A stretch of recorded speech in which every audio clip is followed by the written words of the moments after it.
اور جنگ کی ابتدا ہوئی۔ آج ہم جو ہے حضرت عباس علمبردار اور حضرت قاسم رضی اللہ تعالیٰ عنہ کی شہادت کیسے ہوئی ان کا تذکرہ اور ان کی یاد کریں گے اور اپنے دلوں کو روشن کریں گے۔ میدان کربلا میں امام حسین رضی اللہ تعالیٰ عنہ کے پاس جنگ کو شروع کرنے کے لیے ابن سعد نے سب سے پہلا تیر پھینکا اور پھر تیروں کی بارش کر دی امام حسین کے خیمے کی طرف۔ امام حسین کے خیمے کی طرف تیروں کی بارش کر دی۔ یہ سمجھتے تھے کہ اب ہم نے جنگ شروع کر دی ہے، تیروں کی بارش کر دیں گے، ان پر پانی بند کر دیں گے، کھانا بند کر دیں گے تو زیادہ سے زیادہ کیا ایک دن دو دن میں یہ بھوک کے مارے تڑپ کر خود یزید کی بیعت کر لیں گے۔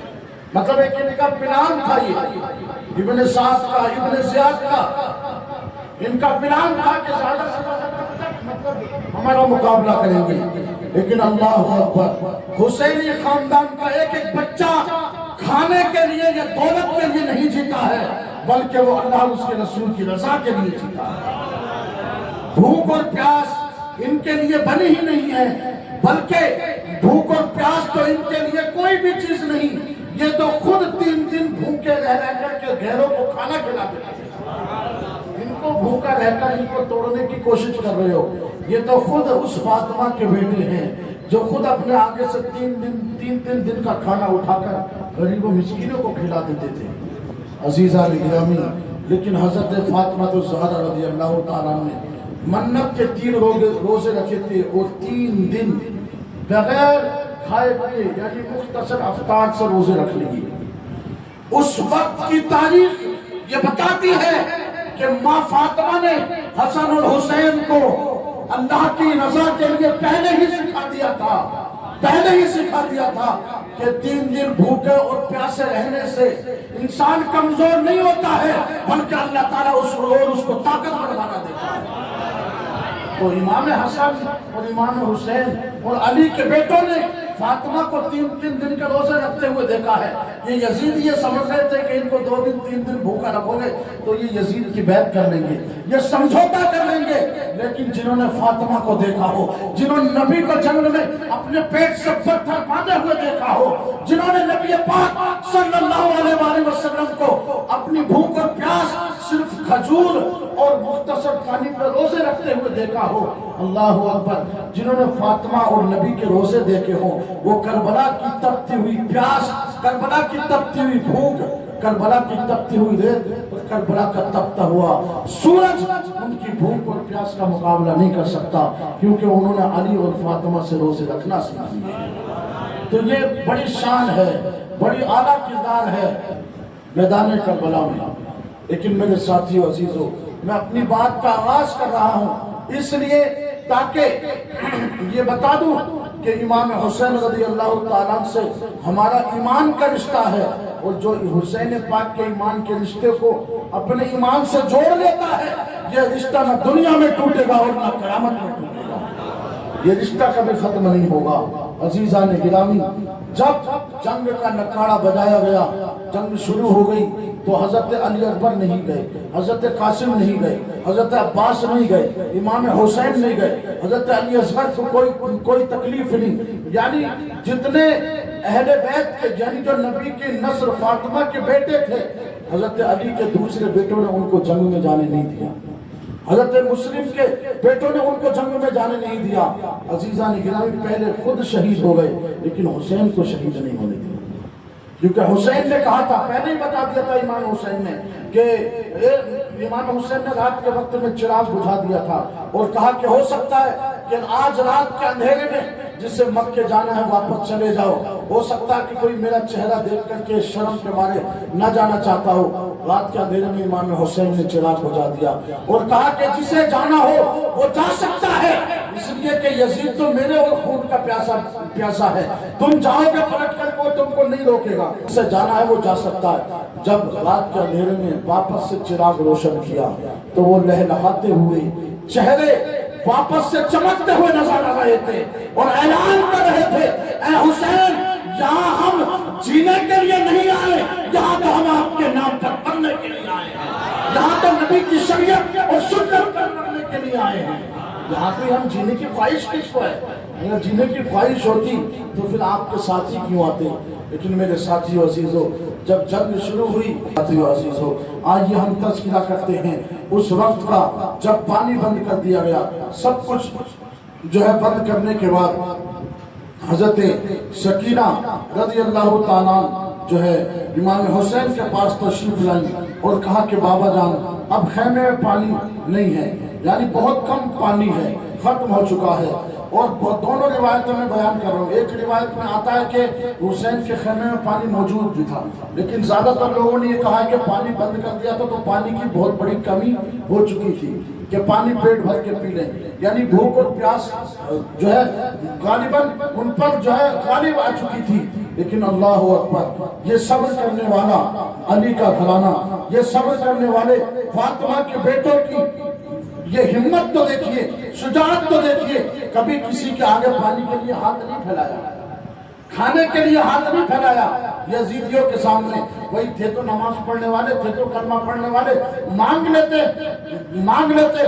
لیکن اللہ اکبر، حسین اس غیرت عزت کا نام ہے کہ اپنی عزت کا سودا بھوک اور پیاس کے لیے نہیں کرتا، بلکہ وہ خود بھوکا رہ کر کے نیزے پہ قرآن پڑھتا ہوا نظر آتا ہے، سجدے میں کربلا کی پاک مٹی سے تیمم کرتے ہوئے اللہ کی بارگاہ میں سر کو جھکاتے ہوئے نظر آتا ہے. حسین اس غیرت کا نام ہے. عزیزان گرامی، حضرت بی بی سکینہ آئی اور پانی کے لیے امام حسین پاک رضی اللہ تعالیٰ عنہ سے کہا تو حضرت عباس علمبردار کا مطلب ہے کہ حسین نے اسلام کا علم اس جنگ میں حضرت عباس کو عطا فرمایا. سبحان اللہ، یعنی ان کے پاس جنگ کا جھنڈا تھا، وہ علمبردار تھے اس جنگ کے، اسلام کے علمبردار تھے. میرے ساتھیو عزیزو، آج جھنڈے ہم بھی اٹھاتے ہیں، علم ہم بھی اٹھاتے ہیں، لیکن شریعت میں ہر کسی کو علم اٹھانے کی اجازت نہیں ہے.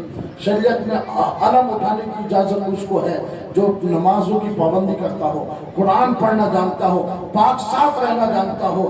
ایسا نہیں ہے کہ آپ نے استنجا بھی نہیں کیا، آپ کو پاکی بھی نہیں آتی، آپ نے مہینوں بھر سے نماز بھی نہیں پڑھی اور آپ علم اٹھا کے یا حسین کر رہے ہیں. ایسا نہیں ہے. ہر کسی کے ہاتھ میں اسلام کا جھنڈا نہیں آتا ہے. اسلام کا جھنڈا ہر کسی کے ہاتھ میں نہیں دیا جاتا ہے.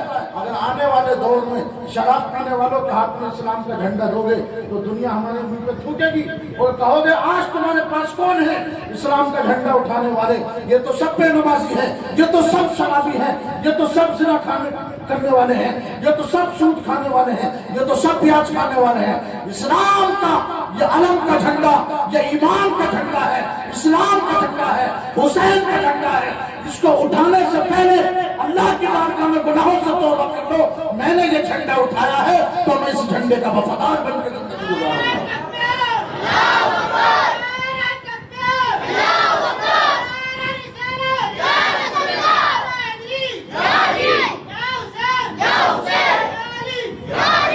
اسلام کا اگر جھنڈا اٹھایا ہے تو دل میں ایک عہد کر لو کہ زندگی جب تک رہے گی اس جھنڈے کی عزت کرتا رہوں گا، اس کے مطابق زندگی گزارتا رہوں گا. میرے ساتھیو عزیزو، پیارے نبی کے پیارے دیوانوں، حضرت عباس علمبردار تشریف لے آئے اور کہا کہ بابا جان اب مجھے اجازت دے دیجئے کہ مجھے اب خیمے میں پانی سے وجہ سے بچوں کی پیاس نہیں دیکھی جاتی ہے. اب اجازت لے کر حضرت عباس علمبردار نکلے اور حسین نے کہا تھا اے عباس تم میری ریڑھ کی ہڈی ہو، یعنی مضبوط دایاں ہاتھ جس کو بولتے ہیں. اے عباس میں تمہیں جنگ میں جانے کی اجازت کیسے دے سکتا ہوں؟ لیکن امام حسین پاک رضی اللہ تعالیٰ سے بار بار اجازت مانگی اور کہا کہ مجھے پانی کے لیے جانا ہی پڑے گا. اور مشکیزہ اٹھا لیا اور اپنے کاندھے پر لٹکا لیا اور گھوڑے پر سوار ہو گئے. جب سوار ہوئے گھوڑے پر تو آپ کو تو معلوم ہی ہے کہ یزیدیوں نے ادھر بھی اور آگے بھی اور نہر فرات پر بھی 3-4 ہزار لوگ لگا دیے تھے کہ کوئی بھی جو ہے یہاں سے پانی نہ لے جانے پائے. 3,000 500 600 لوگ جو ہے پانی کی جو ہے باؤنڈری کی طرف نہر فرات جو دریا ہے وہاں پر لگا دیے تھے تاکہ حسین کے خیمے میں کوئی پانی نہیں پہنچ پائے. لیکن یاد رکھ لیں حسین اگر پانی کے لیے ترستے تو یہ حسین کے لیے گوارا نہیں ہے. حسین تو خود آب کوثر کے مالک ہے. سبحان اللہ. حسین کے نانا تو جام کوثر کے مالک ہے. یہ دنیا کا جو پانی ہے اس کی کوئی بھی قیمت نہیں ہے. یہ تو اس کی کوئی بھی قیمت نہیں ہے. میرے ساتھیوں عزیزوں اگر حسین حضرت اسماعیل کے ایڑی سے نکلا ہوا پانی آج بھی آب زمزم کا کنواں بہ رہا ہے. اگر حسین چاہتے تو ایڑی رگڑ دیتے. حسین چاہتے تو ایڑی رگڑ دیتے. لیکن حسین نے یہ ایڑی نہیں رگڑی کیونکہ وہاں میدان کچھ اور تھا. یہاں میدان کچھ اور ہے. عزیزان گرامی میرے پیارے نبی کے پیارے دیوانوں جب حضرت عباس نمبردار نکلے نا تو اب ابن سعد کی فوجوں نے آواز اور چلی پکار لگانا شروع کر دی اور کہا کہ عباس کو روکو. اگر آج حسین کے خیمے میں اگر پانی پہنچ گیا اور ان کی پیاسیں بجھ گئیں تو یاد رکھ لیں ہم میں سے کوئی بھی ان کا مقابلہ کرنے کے قابل نہیں بچے گا. تو انہوں نے کیا سازش بنائی کہ ان کو کمزور کر دو, بھوک اور پیاس سے نڈال کر دو. جب یہ کمزور ہو جائیں گے تو یہ خود ہی ہتھیار ڈال دیں گے. لیکن یاد رکھیں دنیا کی ہر جنگ میں دنیا کی جتنی بھی جنگیں ہیں جب سامنے والا جیتنے کے لیے جاتا ہے تو اس کو کمزور کرتا ہے, اس کو بالکل بیکار کر دیتا ہے. لیکن عزیزان گرامی یہاں بھوکا رہنا, عبادت کرنا, سجدے کرنا, قرآن پڑھنا یہ علی اور علی کے گھر والوں کی طاقت ہے. یہ علی اور علی کے گھر والوں کی طاقت ہے. یہ کمزوری نہیں ہے. یہ لوگ کمزوری سمجھ رہے تھے. لیکن عباس نمبردار نکلے تو چاروں طرف سے جو ہے حضرت عباس کو جو ہے روکنا شروع کر دیا. یہاں تک کہ لائن لگا لی اور جو لوگ آتے تھے اور حضرت عباس پر حملہ کر دیتے تھے. لیکن حضرت عباس اپنی تلوار سے حملہ کرتے ہوئے, ان کی گردنیں اڑاتے ہوئے, ان کی صفوں کو چیرتے ہوئے نہر فرات میں اپنے گھوڑے کو داخل کرنا اپنے گھوڑے کو داخل کر دیتے ہیں. اے عباس تیری ہمت اور تیری قوت کو سلام کہ تم نے حسین ابن علی کے لیے اپنی جان کی پرواہ نہ کرتے ہوئے ہزاروں لوگوں کے سامنے اپنے گھوڑے کو ایڑ لگا دی اور نہر فرات میں ڈال دیا اور دنیا کو بتا دیا کہ اگر ہم چاہیں تو اگر نہر فرات پہ قبضہ کر لے تو قیامت تک کسی کی طاقت نہیں ہے کہ نہر فرات پہ ہم سے قبضے کو چھوڑا جائے. کیونکہ یہ دریا بھی عباس کا ہے.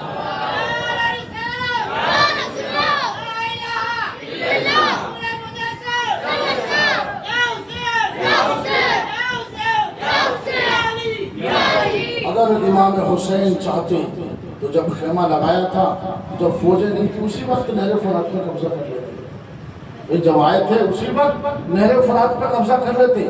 چاہتے تو قبضہ کر لیتے. اور عباس چاہتے تو عباس بھی جا کر کے نہر فرات پہ قبضہ کر لیتے. اور اگر کوئی آتا ان کے مقابلے میں تو کیا مقابلہ کر سکتا تھا؟ مقابلہ نہیں کر سکتا تھا. لیکن عباس کے دل میں یہ تمنا تھی کہ حسین ابن علی یعنی اہل بیت کو اگر آج میں پانی پلا دوں گا تو میری زندگی جو ہے 4 چاند لگ جائیں گے, میں دنیا اور آخرت میں آباد ہو جاؤں گا. اور حضرت عباس نمبردار نے جب اپنا گھوڑا دریا میں ڈالا اور مشکیزوں کو پانی کو بھرا اور بھرنے کے بعد کاندھے پر ڈال لیا, اب اپنے ہاتھ کو لے کر پانی میں ڈبو دیا اور اپنا آپ خود پانی پینا چاہتے ہیں. لیکن پیاسے بچوں کا خیال آیا, کہا کہ میں پانی کیسے پی سکتا ہوں, میری غیرت کو گوارا نہیں.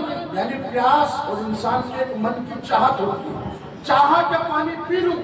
پانی اٹھا بھی لیا, لبوں کے قریب لائے, لیکن چھوڑ دیا. کیوں؟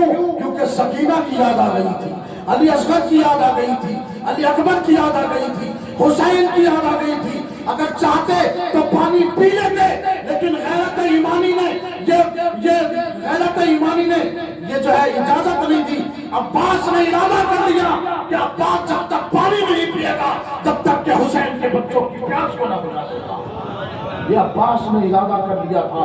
اور ارادہ کرنے کے بعد اپنے پیٹ پر اس مشکیزے کو لٹکایا اور لٹکانے کے بعد جو ہے اپنے گھوڑے کو واپس پلٹا کر اب امام حسین کے خیمے کی طرف آتے ہیں، اور جب آتے ہیں تو یہاں سے یزیدیوں کی للکار ہوتی ہے اور آوازیں ہوتی ہیں، چیخو پکار ہوتی ہے کہ اس پانی کو اگر حسین کے خیمے تک پہنچایا گیا اور اگر عباس کا گھوڑا وہاں تک پہنچ گیا تو یاد رکھ لو پھر ہم میں سے کوئی بھی ان کے جنگ کرنے کے مقابل نہیں بچے گا، کیونکہ ابھی تو یہ ایک ایک کر کے جنگ آ رہے ہیں، کیونکہ ان کو یہ اندیشہ تھا کہ ابھی تو یہ ایک ایک کر کے میدان میں آتے ہیں، اگر پانی ان کو مل گیا، ان کی پیاس بجھ گئی اور سب نے ایک ساتھ ہم پہ حملہ کر دیا تو ہم سے کوئی بھی زندہ بچنے نہیں پائے گا، کوئی بھی زندہ نہیں بچنے پائے گا۔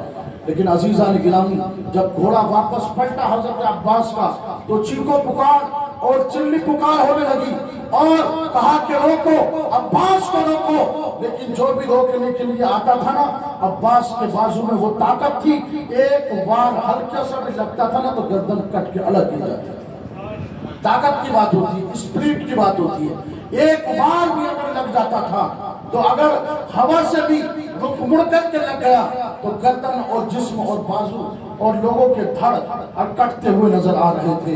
اللہ اکبر۔ لیکن عزیزان گرامی جب یہ گھوڑا آگے بڑھتا گیا یہاں تک کہ انہوں نے دیکھ لیا کہ اب عباس کو روکا تو نہیں جا سکتا، کہ اتنے میں ایک یزیدی لشکری نے پیچھے سے آ کر جس کاندھے پر جو مٹکی لٹکی ہوئی تھی اس پر جو ہے وار کر دیا اور کہا کہ اس ہاتھ کو میں کاٹ دیتا ہوں تاکہ پانی نیچے گر جائے۔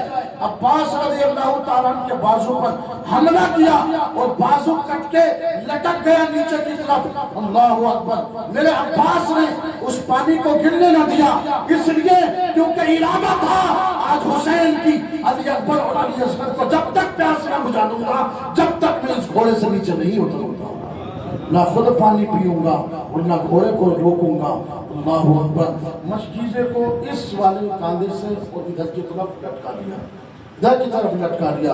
انہوں نے دیکھا کہ عباس اب رکنے کے قابل نہیں ہے، بلکہ پھر دوسری طرف سے آ کر چکما دیا اور پیچھے سے وار کر دیا، اور اس بازو پہ جب وار کیا تو یہ بازو بھی کٹ گیا، اور کٹنے کے بعد اس بازو کو جو ہے حضرت عباس نمبردار کا جب یہ بازو کٹا لٹک گیا اور وہاں پہ گر گیا تو حضرت عباس نمبردار نے اس مشکیزے کو اپنے دانتوں میں پھانس لیا، اپنے دانتوں میں پھانس لیا۔ میرے ساتھیوں دوستوں، آج بھی کربلا کے میدان میں حضرت عباس کے بازو الگ الگ دفن ہے، ادھر کا بازو جو ہے جہاں پر گرا تھا وہیں دفن ہے، اور جو دوسرا بازو جو دوسری جگہ پر دفن ہوا تھا وہ آج بھی اسی جگہ پر دفن ہے۔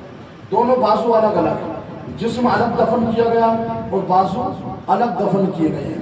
میرے ساتھیوں عزیزوں، میرے پیارے نبی کے پیارے دیوانوں، حضرت عباس رضی اللہ تعالی عنہ کی اس بہادری کو دیکھ کر یزیدی پیچھے ہٹ گئے اور کہنے لگ گئے ایک بازو کاٹ دیا، دوسرا کاٹ دیا، پھر بھی پانی نہیں بہا سکا، پھر بھی مٹکی زمین پہ نہ گر سکی، تو ابن سعد اور فوجیوں نے دور سے جو ہے تیر کو برسانا شروع کر دیا، تیر کو برسانا شروع کر دیا، کیونکہ تلوار کے مقابلے میں تو کسی کی طاقت ہی نہیں تھی کہ عباس نمبردار کی تلوار کا مقابلہ کر سکے۔ تو یہ بے ایمانی تھی ان کی کہ انہوں نے دور سے جو ہے تیروں کی بارش کی اور ایک تیر آ کر کے مٹکی پر لگ گیا اور وہ تیر وہ پانی سارا کا سارا بہہ گیا، سارا کا سارا پانی بکھر گیا۔ اللہ اکبر۔ حضرت عباس نمبردار کی جو پورے جوش اور جذبے کی جو طاقت تھی، جو ارمان تھا، وہ پورا ٹوٹ گیا، کیونکہ چاہتے تھے کہ پانی پلاؤں گا، پیاس کو بجھاؤں گا، لیکن وہ پورا نہ کر سکے، یہاں تک کہ حضرت عباس نمبردار کو چاروں طرف سے گھیر کر ان لوگوں نے چھلی کر دیا، جسم کو نیزے مارے، گھوڑے دوڑائے۔ میرے حسین دور سے دیکھ رہے ہیں، میرے حسین دور سے دیکھ رہے ہیں، اور حسین پاک رضی اللہ تعالیٰ جب حضرت عباس نمبردار شہید ہو گئے تو میرے حسین حضرت عباس نمبردار کو اٹھا کر کے لائے خیمے میں اور کہا کہ اباہ ادرکنی، کہ اے عباس آج میری کمر ٹوٹ گئی، تو میری کمر کا سہارا تھا، تو میری کمر کا سہارا تھا۔ لیکن حضرت امام حسین پاک رضی اللہ تعالیٰ نے کہا مولا اس قربانی کو بھی تو اپنی بارگاہ میں قبول و منظور عطا فرما۔ اس قربانی کو بھی تو اپنی پاک بارگاہ میں قبول و منظور عطا فرما۔ مجھے بتائیں جنہوں نے کربلا کے تپتے ہوئے میدان میں بازو کٹائے، گردن کٹائے، جسم کو چھلنی کرایا، پھر بھی ان کی نمازیں نہیں چھوٹی، پھر بھی ان سے قرآن نہیں چھوٹا، پھر بھی ان کی بیویوں سے پردہ نہیں چھوٹا، ہم کون سے مسلمان ہیں؟ ہم اپنے آپ کو کیا سمجھ رہے ہیں؟ ہم کون سے مسلمان ہیں؟ آج مسجد ہم نے ویران کر دی، قرآن ہمارے گھروں میں تاکوں میں رکھا ہوا، ان پہ مٹی اور دھول جمی ہوئی ہے، اس کو پڑھنے والا گھروں میں کوئی موجود نہیں ہے۔ حالات ایسے کہ بعض بار ہمارے نوجوان چھوڑے بیٹھے، ان کو 5-5 10-10 سال ہو گئے موبائل چلاتے ہوئے، اور ان سے نماز سنی جائے تو ان کی نماز کو یاد نہیں۔ کیا کربلا کو یاد کرو گے؟ تو کیا حسینی لنگر کی وفاداری دکھاؤ گے؟ کیا حسین کے ساتھ وفاداری کرو گے؟ میرے ساتھیو عزیزو، یہ ہنسنے کی بات نہیں ہے، ابھی تم کو اس چیز کو سمجھنا پڑے گا اور تمہیں جاننا پڑے گا کہ حسین کس سبق کا نام ہے اور حسین نے ہمیں دیا کیا ہے۔ حسین نے ہمیں دیا کیا ہے؟ حسین نے ہمیں دیا یہ، اگر میں ہسٹری بتاؤں آپ کو تو تاریخ بتاتی ہے ان 1400 سالوں میں دنیا کی کوئی قوم ایسی نہیں ہے دنیا میں جس نے غلامی نہ اٹھائی ہو، صرف مسلمان ایک ایسی قوم ہے کہ حسین نے اپنا سر کٹا کر قیامت تک کے لیے دنیا کی غلامی سے بچا لیا ہے۔ بتاؤ آپ ہسٹری پڑھ لیجیے، ہندوستان میں دلت ہو، چمار ہو، دلت کون سی برادری دنیا میں ایسے نہیں ہے جو غلام نہیں رہی؟ انگریز بھی غلام بنے ہیں، دنیا کے ہر ملک غلام بنا ہے، دنیا کا ہر سماج غلام بنا ہے، لیکن مسلمان کبھی غلام نہیں بنے۔ اگر کسی نے مسلمانوں کو غلام بنایا بھی ہے تو ان لوگوں نے سر کو کٹا دیا، لیکن کسی کو غلامی قبول نہیں کی ہے۔ کیوں؟ کیونکہ یہ سبق حسین پڑھا گئے۔ آج ہم موبائلوں کے غلام بن گئے، انٹرنیٹ کے غلام بن گئے، ناچنے گانے کے غلام بن گئے، کون سے مسلمان ہم بن کے دنیا کو دکھا رہے ہیں؟ میرے ساتھیو عزیزو، اگر ہم اسی حالت میں مرے نا تو فرشتے بھی ہم پر لعنت کریں گے۔ جیسے بہت سارے لوگ، میں سب کی بات نہیں کر رہا ہوں، بہت سارے لوگوں کی میں ایسی بات کر رہا ہوں کہ وہ ایسی زندگی گزار رہے ہیں کہ اللہ اکبر کہ اللہ تعالیٰ یہ اپنا رحم فرمائے۔ میرے ساتھیو عزیزو، زندگی کو سدھارنے کی ضرورت ہے، سنبھالنے کی ضرورت ہے۔ میرے پیارے نبی کے پیارے دیوانوں، حضرت عباس علمبار دار کی شہادت کے بعد بھی امام حسین رضی اللہ تعالیٰ عنہ کے پاس ابھی یہ غم جو ہے دل پہ ٹھنڈا نہ ہوا تھا کہ حضرت قاسم رضی اللہ تعالیٰ عنہ امام حسین کی بارگاہ میں آئے اور کہا کہ بابا جان، اب سب تو یک کے بعد دیگر شہید ہو چکے ہیں، میں بھی جو ہے اب جام شہادت نوش کرنا چاہتا ہوں۔ سبحان اللہ۔ اور حضرت قاسم کون ہے؟ یہ امام حسن یعنی امام حسین کے بڑے بھائی کے بیٹے ہیں۔ سبحان اللہ۔ امام حسین امام حسن پاک کے بیٹے ہیں اور ان کی 22 سال کی عمر ہے اور ایسی جوانی کی عمر تھی کہ چہرہ شباب والا، چہرہ نور والا تھا۔ اللہ اکبر۔ میرے ساتھیو عزیزو، لیکن غور کریں، میرے حسین نے کہا تھا، اے قاسم، میں تمہیں میدان میں جانے اور کٹنے کی اجازت نہیں دے سکتا، کیونکہ تو میرے بھائی، بڑے بھائی کی نشانی ہے، تو میرے بڑے بھائی کی نشانی ہے۔ امام حسین نے ان کو اجازت ہی نہیں دی، بلکہ گھر میں جا کے گئے، گھر میں جو بیویاں تھیں ان کے پاس جا کر کے اصرار کیا، واپس پھر پلٹ کر کے آئے اور پھر آ کر کے کہنے لگے کہ مجھے جانا ہے اور جام شہادت نوش کرنا ہے۔ عزیزان گرامی، یہ ارادہ دیکھا اور امام حسین پاک رضی اللہ تعالیٰ سے اجازت لے کر حضرت قاسم جب میدان کربلا میں اترے نا تو 22 سال کا نوجوان جس کی رگوں میں علی کا خون دوڑتا تھا، ان کے ہاتھ اور پاؤں اور ان کا چہرہ اتنا خوبصورت تھا کہ کربلا کے جتنے یزیدی تھے نا وہ لڑنے کی تو بعد میں سوچ رہے تھے، پہلے تو چہرے کا دیدار کر رہے تھے۔ دیدار کا عالم یہ تھا، کیونکہ ایک تو نوجوان اور پھر فاطمہ، حسن اور حسین پاک کا وہ لاڈلا حضرت قاسم، جن کو دیکھ کر کے حسن کی یاد آتی تھی، نبی کی یاد آتی تھی، تو یہ چہرے کو تک رہے تھے کہ یہ نوجوان کون ہے، آج تک ہم نے ایسا دیکھا نہیں ہے۔ لیکن حضرت قاسم رضی اللہ تعالیٰ نے کہا تھا، حل من مبارز، ہے کوئی مجھ سے مقابلہ کرنے والا، ہے کوئی مجھ سے لڑنے والا؟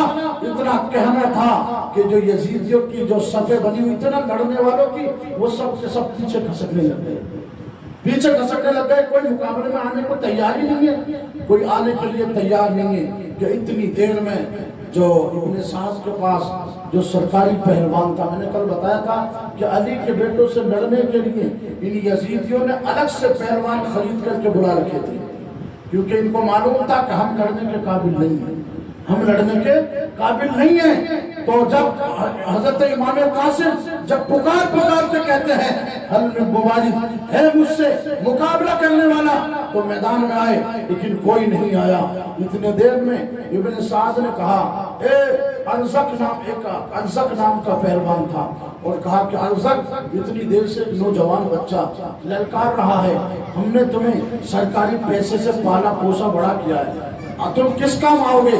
اس بچے کے مقابلے میں نہیں جا سکتے۔ اللہ اکبر۔ حضرت قاسم رضی اللہ تعالیٰ عنہ کو وہ ارزق پہلوان دیکھ کر کے کہتا ہے، یہ تو چھوٹا سا بچہ ہے اور میں ملک شام اور ایران کا بڑا پہلوان ہوں، میں کوئی چھوٹے بچوں سے یہاں جنگ لڑنے تھوڑی آیا ہوں، میرا نام چلتا ہے، اگر میں اس کے مقابلے میں جاؤں گا تو میری توہین ہوگی، دنیا یہ کہے گی کہ اتنا بڑا پہلوان اور بچے کے مقابلے میں چلا گیا۔ تو یہ بچہ سمجھ رہا تھا، لیکن اس کو کیا معلوم یہ علی کے بیٹے ہیں، علی کے بیٹے ہیں، شیر خدا کے بیٹے ہیں۔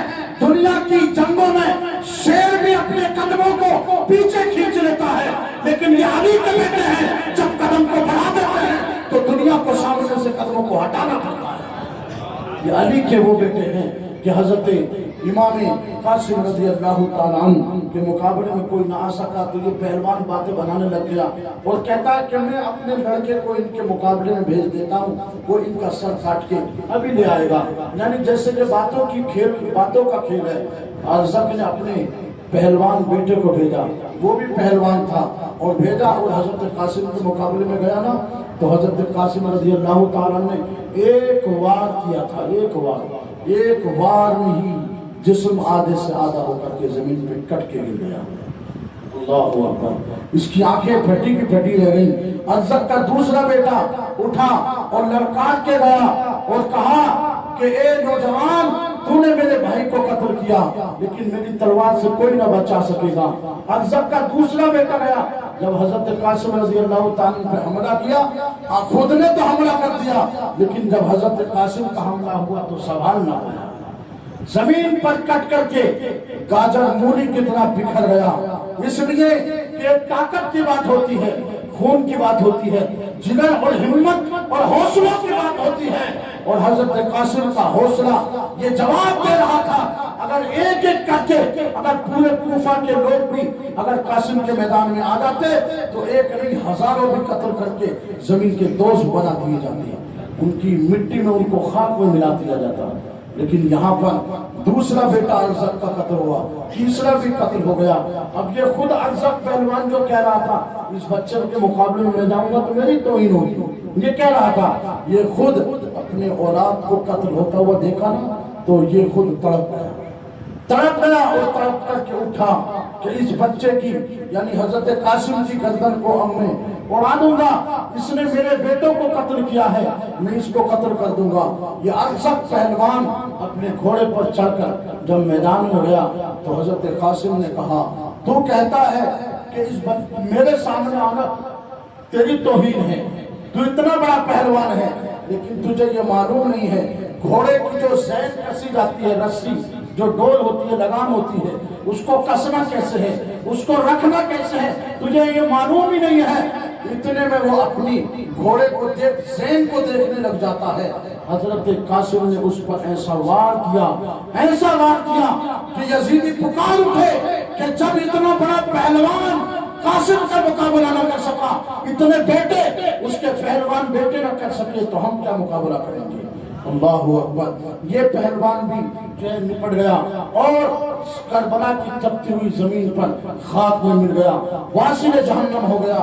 حضرت قاسم رضی اللہ تعالیٰ واپس اپنے چچا جان امام حسین کے پاس گئے اور کہا کہ بابا جان مجھے تھوڑا سا پانی پلا دیجیے، اگر مجھے تھوڑا سا پانی مل جائے تو ان کوفہ والوں کو میں بتا دوں گا کہ تلوار چلانا کس کو کہتے ہیں، کیونکہ پیاس کی شدت تھی، تکلیف تھی، پیاس کی بہت بڑی شدت اور تکلیف ہوتی ہے عزیزان گرامی۔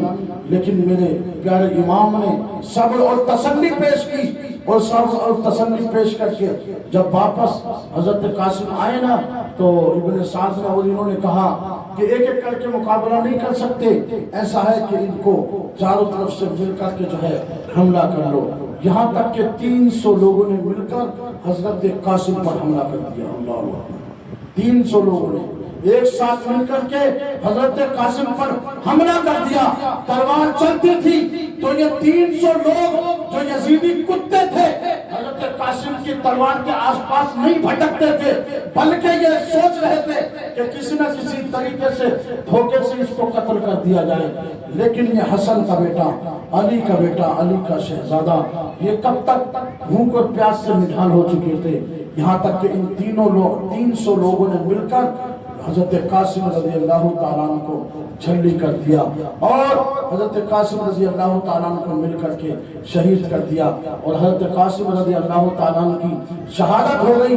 جب میرے امام حسین نے جب حضرت قاسم کو شہید ہوتے ہوئے دیکھا تو لاشوں کو اپنے ہاتھوں سے اٹھا کے لا رہے ہیں، جنا اپنے جسم کو اپنے ہاتھ سے اٹھا کے لاتے ہیں اور خیمے میں رکھتے ہیں. مجھے بتا اس وقت گھر کی بیویوں کا عالم کیا ہوگا،